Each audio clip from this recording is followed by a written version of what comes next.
벼농사에 태풍이 예상됩니다. 일조량이 많고 태풍은 비켜갔기 때문인데 풍작이었던 지난해보다도 수확량이 더 많을 것이란 전망입니다. 풍년 농사가 지속되면서 쌀이 남아돌고 있습니다. 결과적으로 쌀값 문제도 반복되고 있는데 농민단체는 대북 쌀 지원이 대안이라고 주장합니다.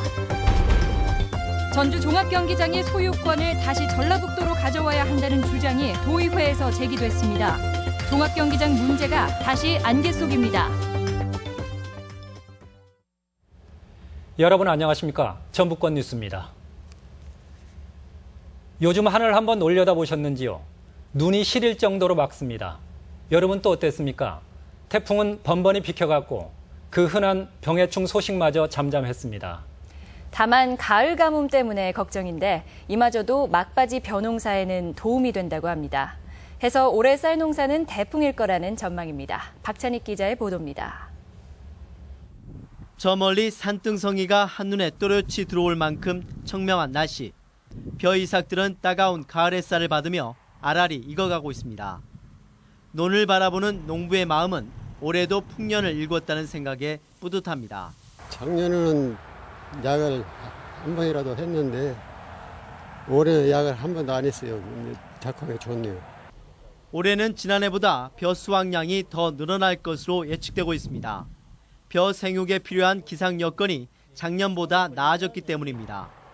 이삭이 본격적으로 나오기 시작하는 8월 중순부터 오늘까지 평균 기온이 지난해보다 0.4도 올랐고 일조 시간도 5시간 늘었습니다. 올해는 특히 직접적으로 피해를 준 태풍도 없었고 목돌병 등 병충해도 비켜갔습니다. 더구나 이삭이 한창 여물 때인 요즘 같은 때는 비가 내리지 않아 오히려 나날이 여무는데 도움이 되고 있습니다. 햇빛이 계속 찌고 있기 때문에 광합성에서 나락이 익어가는데 양분을 충분히 공급하고 있기 때문에 지난해 도내 생산된 쌀은 67만 9천 톤. 재배 면적은 줄었지만 올해 역시 전년 생산량과 비슷한 대풍이 될 것으로 전망되고 있습니다. MBC 뉴스 박찬익입니다.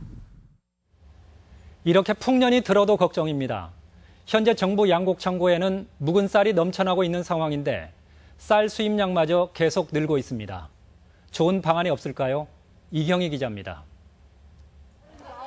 큰 태풍 없이 풍년이 이어지면서 쌓여만 가는 곡간. 농림축산식품부에 따르면 현재 기준으로 쌀 재고량은 140만 톤가량으로 적정 수준인 80만 톤보다 훨씬 많습니다. 지난해 풍작으로 공급이 과잉된 물량 24만 톤을 정부가 사들이고 쌀 소비량도 꾸준히 줄면서 몇 년째 쌀이 남아도는 상황이 지속되고 있습니다. 더군다나 수입쌀이 우리나라 연간 쌀 소비량의 10%인 40만 톤에 육박하면서 남아도는 쌀은 쌀값 폭락으로 이어지고 있습니다. 계속 더 수입을 한다는 거는 농민들 죽이자는 것밖에 안 된다고 생각을 합니다. 정부는 쌀 소비를 위해 각종 대책을 내놓고 있지만 한계가 뚜렷한 상황. 농민들은 남아도는 쌀을 북한에 지원해야 한다고 수년째 주장하고 있습니다. 이명박 정부 들어 끊긴 대북 쌀 지원은 남북관계 경색으로 아직까지 재개되지 못했습니다. 하지만 대북 쌀 지원이야말로 쌀 수급 조절로 농민도 살리고 미래를 위한 길이라는 게 농민단체의 생각입니다. 남북 농업과 관련된 어떤 교류 속에서 통일의 이 지금 대치된 상황에서 통일의 물꼬를 여는 어떤 그런 시발점이 될 것이다. 풍년 농사를 일구고도 웃지 못하는 농민들. 농민들의 요구처럼 대북 지원이 쌀 재고량을 둘러싼 문제를 해결할 대안이 될지 검토가 필요한 시점입니다. MBC 뉴스 이경입니다. 내년도 정부 예산안을 분석한 결과 전라북도는 400억 원을 요구한 새만금 남북 이축도로 사업비는 21억 원만 반영됐고 태권도원 진입도로는 한 푼도 받지 못하는 등 신규 사업 억제와 사회 간접 자본 예산 감축으로 확보 예산이 기대에 미치지 못했다고 밝혔습니다. 전라북도는 국회 예산 심의 과정에서 도내 정치권과 협력해 추가 확보에 노력하겠다는 입장입니다. 전주시가 자체 재원을 들여 공공성이 강화된 종합경기장 재개발 방안을 내놓으면서 그간 전라북도가 속을 끓여왔습니다. 도의회도 뒤늦게 전주시의 계획에 현실성이 없다며 직접 비판하고 나섰는데요. 제대로 된 대응일까요? 이창익 기자가 보도합니다. 전주시의 계획을 현행 그대로 방치한다면 이는 최악이 될 것이고 환수 조치를 한다면 최소한의 차선책은 될 수 있을 것입니다. 전주시가 추진하는 종합경기장 내 컨벤션 센터 신축 등 재개발 계획안에 도의회가 제동을 걸었습니다. 그간 중간자적 입장을 견지하며 중재에 나서왔지만 시가 자신들이 승인했던 기본 틀에서마저 벗어나자 아예 등을 돌린 것입니다. 전주시 재정사업으로 할 때 구체적인 재원 조달 계획에 대한 로드맵이 있어야 상호 신뢰가 확보되지 않는가 이렇게 생각합니다. 송하진 지사는 전주시가 대체시설 신축 의지가 있었다면 땅을 확보하려는 절차가 이루어졌겠지만 그렇지 못했다고 비판했습니다. 또 여의치 않을 경우 경기장 부지를 되돌려받아 자체적인 재개발에 나설 수 있다는 점도 숨기지 않았습니다. 이 같은 분위기 속에 도기술심의위는 최근 시가 요청한 경기장 내 컨벤션 센터 신축 계획안이 대체시설 건립 약속을 지키기 어려울 것으로 판단된다며 심의 자체를 유보했습니다. 대기업의 쇼핑몰을 무산시키고 자체 재원을 마련하겠다는 김승수 시장의 계획이 전라북도에 이어 이번에는 일부 도의회에서도 현실성 없다는 이유로 반대 의사를 밝히고 나서 종합경기장 개발 계획은 물론 도와 전주시 간의 관계도 다시 안개 속으로 빠져들고 있습니다. MBC 뉴스 이창익입니다. 국회 김윤덕 의원에 따르면 국토정보공사의 경우 전북 혁신도시로 이전하지 않은 직원이 57명이고 전기안전공사도 일부 직원이 이전하지 않았습니다. 국토정보공사는 공간정보연구원이 연말에나 이전하기 때문이고 전기안전공사는 민원 처리를 이유로 안전인증센터를 이전하지 않았습니다. 내일부터 도내 4년제 대학들이 수시 모집을 시작합니다. 오늘은 도내 사립대학들 순서인데요. 올해는 면접이나 자기소개서를 폐지해서 수험생들의 부담을 줄이고 선택의 폭을 넓혔습니다. 정진호 기자가 보도합니다. 원광대학교는 2016학년도 전체 신입생 가운데 78.6%인 2,959명을 이번 수시에서 선발합니다. 올해는 학생부 종합전형에 필요한 서류 가운데 자기소개서를 없앴고 일반 전형과 지역 인재 전형에서는 면접을 폐지했습니다. 특히 올해 처음으로 한의학과에서 자연계와 인문계열로 불안을 모집합니다. 지난해 정시에 이어 수시에서도 문과생들이 한의학과에 지원할 수 있도록 길을 연 겁니다. 전형을 간소화해서 수험생들의 입시 부담을 경감시키고 기회의 폭을 더 많이 제공하는 데 두었습니다. 전체 모집 인원의 77.6%인 2,119명을 수시에서 모집하는 전주대학교도 학생부 종합전형의 자기소개서와 학생부 교과전형의 면접고사를 폐지했습니다. 모든 학과에서 문과와 이과 교차 지원을 허용해온 것과 함께 올해는 학생부 교과전형에서 인문계는 수학, 자연계는 국어 과목의 성적을 반영하지 않기로 했습니다. 수능 최저 학력 기준은 간호학과와 물리치료학과만 적용합니다. 학생들의 학업 적성을 고려해서 대학 진학의 그런 선택의 문을 더 확장하고 열어준다는 데 그 의미가 있다고 볼 수 있겠습니다. 우석대는 농어촌 학생과 만학도 등의 교육 취약계층을 위한 고른 기회 전형을 신설하고 문예창작과를 진천 캠퍼스로 옮겨 선발하기로 했습니다. 도내 4년제 사립대학들의 수시 원서 접수는 내일부터 15일까지 이어질 예정입니다. MBC 뉴스 정진호입니다. 교비 횡령 혐의로 이사장이 구속된 군산 서해대는 학내 분위기가 뒤숭숭합니다. 대학 입시철이라 상황은 더욱 심각한데 교수들이 횡령한 교비 회수와 관련자 징계 등 학교 정상화를 촉구하고 나섰습니다. 임홍진 기자입니다.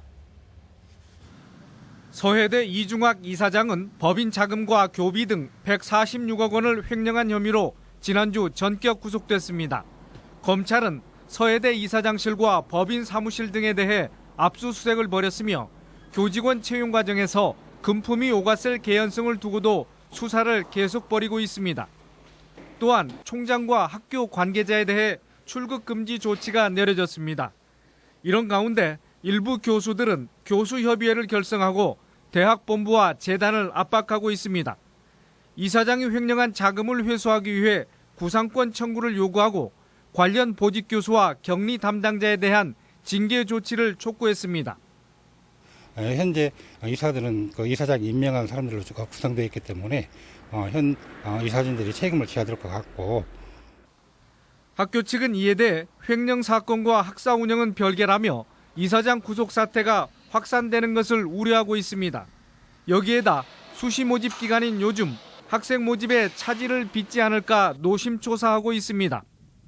그건 법인 문제고 학교는 학사행정, 학생들 수업이랄지 이런 부분은 전혀 차질 없이 진행되고 있습니다. 이사장 구속 이후 이사회 측이 자금 출납 금지 조치를 취하면서 서해대 학내 분위기는 더욱 어수선해지고 있습니다. MBC 뉴스 임홍진입니다. 전주 덕진경찰서는 보이스피싱 피해자들에게 돈을 건네받은 혐의로 28살 이모 씨 등 2명을 구속했습니다. 이들은 중국에 있는 보이스피싱 조직에게 속은 피해자들을 서울과 전주 등에서 직접 만나 금융감독원 직원을 사칭하며 6차례에 걸쳐 4억 2천만 원 상당을 받아 가로챈 혐의입니다. 군산해양경비안전서는 새만금 신항만 공사 현장에서 무등록 선박이나 검사를 거치지 않은 노후 선박을 이용해 화물을 운송한 혐의로 현장 소장 43살 김모 씨 등 4명을 입건했습니다. 또 최대 승선 인원을 초과해 인부를 태운 혐의로 선장 65살 김모 씨 등 3명도 함께 입건했습니다. 새누리당 강기윤 의원에 따르면 전북 지역 지구대나 파출소에서 근무하는 40대 이상 경찰관은 전체의 89%로 전국에서 가장 높아 고령화가 심각한 수준인 것으로 나타났습니다. 50대 이상 경찰관 비율도 37.8%로 전국에서 두 번째로 높게 나타난 반면 20대의 비율은 3.4%로 최하위에 머물렀습니다. 도내 기간제 교사 3명 중 1명이 담임을 맡고 있는 것으로 나타났습니다. 국회 안민석 의원이 교육부에서 제출받은 국정감사 자료에 따르면 지난 3월 현재 도내 기간제 교사는 1,259명이며 이 가운데 33%인 413명이 담임을 맡고 있습니다. 이는 전국 평균 53%와 비교하면 20%포인트가량 낮은 것이며 지난해보다 0.2%포인트 하락했습니다. 이어서 오늘의 간추린 소식 전해드립니다. 김제와 완주, 임실 등 도내 3개의 시군 42개 읍면에 마을 변호사가 운영됩니다. 마을 변호사는 법률 제공 서비스가 취약한 농촌 주민들에게 전화나 팩스 등을 이용해 변호사 상담을 받을 수 있게 하는 제도입니다. 임실과 순창 남원 지역이 공동으로 활용할 광역 재활용 쓰레기 자동 선별센터가 도내 최초로 남원에 건설됩니다.